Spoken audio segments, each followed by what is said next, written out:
కేవలం నీ కృప, కేవలం నీ దయ, కేవలం నీ కరుణ, అంత తప్ప మరొకట్లేదు ప్రభా.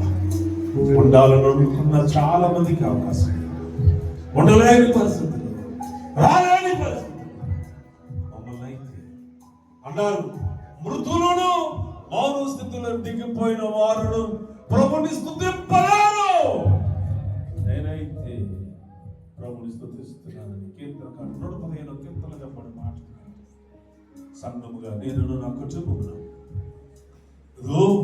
దావీదు చెప్పినట్టుగా మా మాటలు సరి చేసుకుని ఈ సరిదిలో వర్ధిల్లినట్లుగా, మా మాట మా మీదకి ఆశీర్వాదం తప్ప కీడు కాకుండా, మా మాట మాకు ఆరోగ్యం తప్ప బలహీనత కాకుండా, మా మాట మాకు క్షేమం తప్ప అనేకమైన కష్టాలు కాకుండా కాపాడండి, దీవించండి, ఆశీర్వదించండి.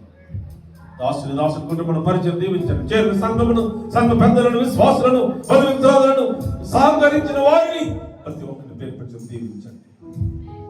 పరిశుద్ధాలు సన్నిధి చేరి ఆయన మిమ్మల్ని స్తుతించే గొప్పదని మాకు అనుగ్రహించమని త్వరలో రాని పరిశుద్ధ నామములో ప్రార్థించి వేడుకుంటున్నాను.